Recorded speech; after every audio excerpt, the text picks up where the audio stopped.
Welcome back. We're talking about empowering New Yorkers with disabilities. And Mr. Matthews, you, in all of your talks, you travel all over the country, you talk about people being patronized. Explain what you mean by that. I call it the "How are you" movement. You know, I mean, people just talk to people with disabilities differently, you know, as if they talk to them like they're a child, they'll be able to understand them.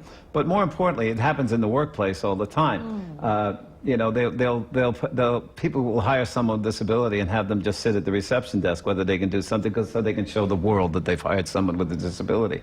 We had someone apply for a job in a movie theater, and all they had was that they were the official greeter. Well, no one else was going to be nobody's going to be hired without a disability to be the official greeter. So it's that kind of sort of patronization that is, you know. So educate our viewers. How should people act? Normal. Well, the Cerebral Palsy Foundation, with Richard Ellenson, has a campaign to just say hi, which is, you know, although it's a, you know, that in itself isn't enough. It's really all they're earlier pointing out to him is just talk to him like you would anybody else. I mean, it's, you know, I mean, you don't have to shout, you don't have to treat them like a child. That's fine. Or yell, right? Or yell. Now, Ms. Glazer, nothing about us without us in this field. Yeah, and there's another expression called inspiration porn. Tell us about that. Well, if you think of what porn is, it's the subjectification of one group for the interest or the intrigue of another.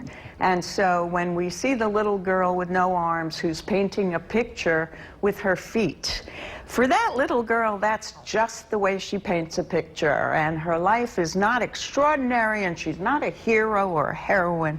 But we do tend to sort of heroize people. Hollywood does with disabilities. that. Hollywood very much does it. Oh, you got out of bed and you remembered your name. That's wonderful. And well, that little girl is saying, what is he talking about?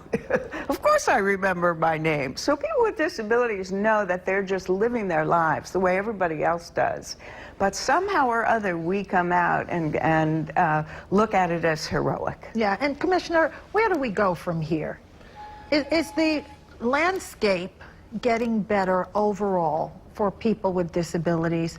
Are we seeing the stigma reduced, or is it stuck right where it's always been? Well, I think that there's a lot of movement, and that happens to be because people with disabilities are tired of it. And people with disabilities want to be in the workplace. People with disabilities want that transportation. People with disabilities just want to be part of society. And it's our job, and my job in government, is to ensure that those types of things happen.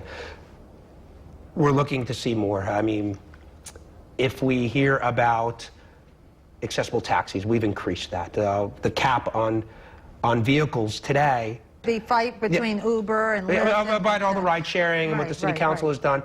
That's great. Right. It's capping vehicles, but it's not capping wheelchair accessible vehicles. And we need to be able to increase that. And that's what we need to do. We need to increase everything about disability. And just having this conversation more and more raises that awareness. Right. Because it's our job to make New York City the most accessible city in the world. Sure, and Mr. Matthews, talk to me. What is ADAPT doing? What's your big initiative?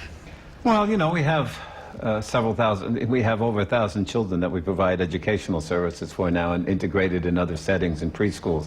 So we're certainly working a lot with families on transition to public school and education, and giving people the idea that, you know, they don't have to transfer necessarily to special education. So we have huge initiatives with that, and you know, right now there are 800 kids in the city of New York in need of preschool placement. So we're doing a lot with that. But you know, right now it's both on the employment side and frankly on supported housing. You know, when the institution closed, we moved everybody into group homes, which was, you know, certainly better, and they were living in the community and all the rest of this stuff. But that's not what people are looking for now. They're looking for their own place, you know, the place of their own. Home of your own, whether it's rented or other kinds of subsidies. So we're now working with developers and others who are creating housing and have set-asides for people with disabilities or seniors or others, and working on that so people can have their own apartments. And we provide supports in those apartments for as much as they need. We're working a lot with smart home technology so people can be completely independent in the things that they do. And those are the huge initiatives that we're working on now, both with technology companies, real estate developers, and policymakers in the state. Okay, well, it was a great conversation. I hope we enlightened some people, and the road forward, hopefully it will be broader with less stigma and more accessibility. Thank you Thank for you, what Cheryl. all of you We do. certainly hope so. Thank you, Cheryl. Thank you for what all of you do. If you're a disabled New Yorker trying to get into the workforce or an employer looking for hardworking staff, we have important information to get you started. That's next in our final focus.